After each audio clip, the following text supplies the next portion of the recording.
അമ്പലപ്പുഴയിൽ സ്വതന്ത്ര സ്ഥാനാർത്ഥിയായി മത്സരിക്കാനുള്ള തീരുമാനത്തിന് ശേഷം ജി സുധാകരനും LDF സ്ഥാനാർത്ഥി എച്ച് സലാമും തമ്മിൽ കണ്ടുമുട്ടി. എച്ച് സലാം പത്രിക സമർപ്പിച്ച് തിരികെ ഇറങ്ങുമ്പോഴായിരുന്നു കണ്ടുമുട്ടിയത്. ഇരുവരും കൈകൊടുത്ത ശേഷമാണ് പിരിഞ്ഞത്.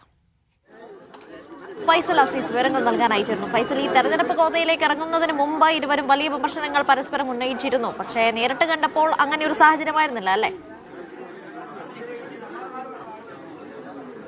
മണിയോടെയാണ് എച്ച് സലാം കളക്ടറേറ്റിൽ പത്രിക കൊടുക്കാനായി എത്തിയത്.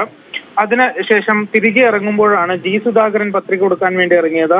UDF സ്വതന്ത്ര സ്ഥാനാർത്ഥിയെ മത്സരിക്കുന്ന UDF പിന്തുണയോടുകൂടി സ്വതന്ത്ര സ്ഥാനാർത്ഥിയെ അമ്പലപ്പുഴയിൽ മത്സരിക്കുന്ന ജി സുധാകരൻ പത്രിക കൊടുക്കാൻ വേണ്ടി എത്തിയപ്പോഴാണ്, ഭരണാധികാരിയുടെ റൂമിന് മുന്നിൽ കാത്തിരിക്കുമ്പോഴാണ് എച്ച് സലാം പത്രിക സമർപ്പിച്ചതിനു ശേഷം പുറത്തേക്ക് ഇറങ്ങുന്നത്. അപ്പോഴാണ് ഇരുവരും കണ്ടുമുട്ടിയത്.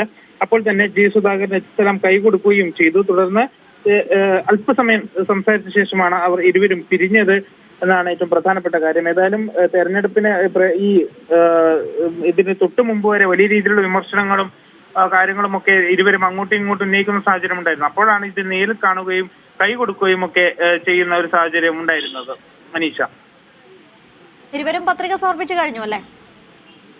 തീർച്ചയായും ഇരുവരും 11 മണിയോടുകൂടിയാണ് എച്ച് സലാം പത്രിക സമർപ്പിക്കാൻ എത്തിയത്. വലിയ രീതിയിലുള്ള റാലിയൊക്കെ ഉണ്ടായിരുന്നു. അതിനുശേഷം ജി സുധാകരൻ 12 മണിയോടുകൂടി നഗരസഭ ഓഫീസിന് സമീപത്ത്, അതായത് ആലപ്പുഴ നഗരസഭ ഓഫീസിൽ സമീപത്ത് നിന്നും കാൽനടയായാണ് അദ്ദേഹത്തിന്റെ